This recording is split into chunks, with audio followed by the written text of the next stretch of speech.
بسم الله الرحمن الرحيم. ماتش الزمالك وانبي بكره ماتش مهم جدا جدا بالنسبه للزمالك. انا اعتقد ان الزمالك لو قدر يفوز بكره بنسبه كبيره جدا، قدر ان هو يفوز، هيبقى بنسبه كبيره جدا يقدر يضمن ان هو على الاقل خالص انه ياخد المركز الثاني، ده على الاقل خالص.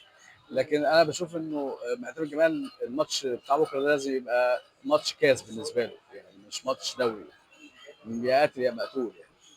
لانه الزمالك الحقيقه يستحق هذا الموسم ان هو يحصل بطوله الحقيقه، يعني يستحق الدوري. انا وجهه نظري ان الزمالك يستحق السنه دي الدوري، لانه اولا ظروفه صعبه جدا، ثانيا الحقيقه المجهود اللي اتعمل من اللاعبين ومن المدرب مجهود كبير جدا الحقيقه. 8 ماتشات على التوالي بيفوز، يعني ببودلة وبناشئين وحاجه، وناس بتلعب في غير اماكنها لانه مضطر ما عندوش حد يلعب اساسي في مكانه.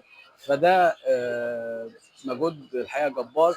وبشوف انه بكره ماتش حاسم، ماتش مهم جدا جدا جدا للزمالك، واشوف انه يقدر الزمالك يتخطى عقبه انبي. وانبي فريق مش سهل على فكره، يعني حمزه الجمل مدرب كبير، ومدرب مهتم جدا ياخد دورات ويشوف الحاجات الجديده في الكوره، يعني مدرب متطور جدا، وهيعرف يلعب الزمالك وهيعرف يلعب على نقاط ضعف الزمالك.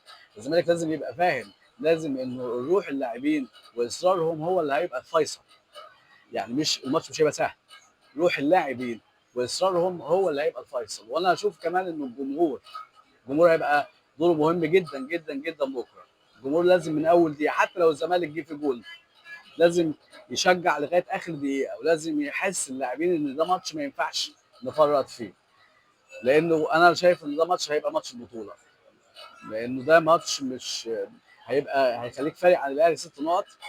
بيراميدز ممكن في دوري المجموعه الدور الثاني يصطدم بالاهلي مثلا، هيبقى ماتش صعب على الفريقين وهيبقى فيه حكام اجانب، فوارد جدا يتعادلوا.